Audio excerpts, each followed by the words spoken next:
I sometimes think back on the night I met Jeremy, and I wonder, had we not made eye contact, would my life still end the same?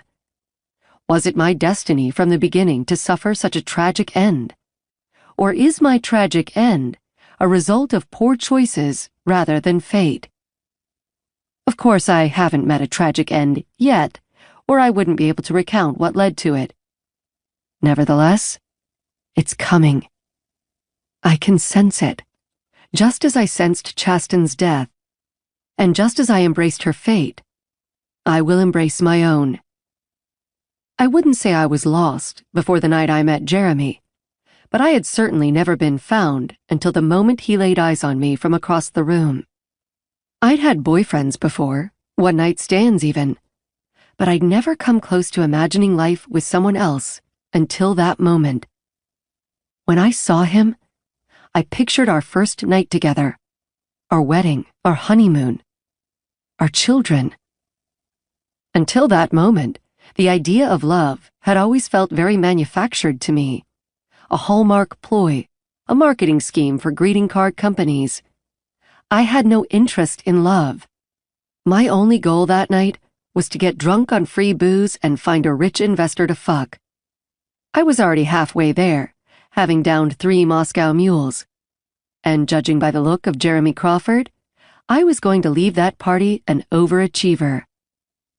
He looked rich, and it was a charity event after all. Poor people don't show up to charity events unless they're serving the rich, present company not included. He was talking with a few other men, but every time he'd glance in my direction, I felt like we were the only 2 people in the room. Every now and then, he would smile at me. Of course he did. I had on my red dress that night, the one I stole from Macy's. Don't judge me. I was a starving artist, and it was ridiculously expensive. I intended to make up for the theft when I had the money. I'd donate to a charity or save a baby or something. The good thing about sins is they don't have to be atoned for immediately, and that red dress was too perfect for me to pass up.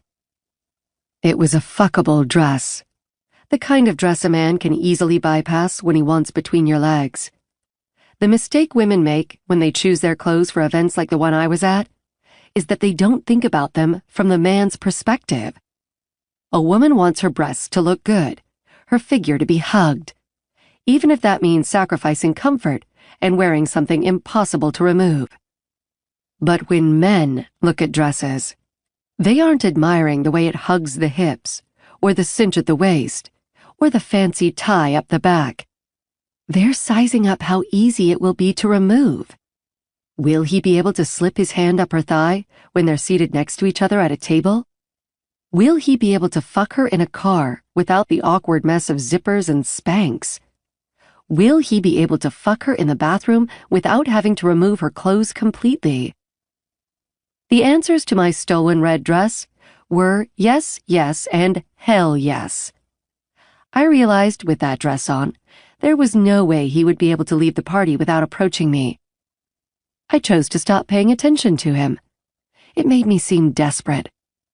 I was not the mouse. I was the cheese. I was going to stand there until he came to me. He did, eventually. I was standing at the bar, my back to him, when he put his hand on my shoulder and leaned forward, motioning for the bartender. Jeremy didn't look at me in that moment. He simply kept his hand on my shoulder, as if he were laying claim to me.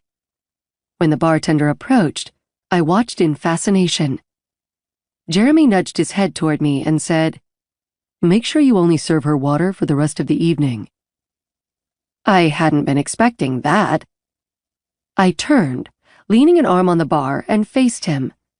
He dropped his hand from my shoulder, but not before his fingers grazed all the way down to my elbow.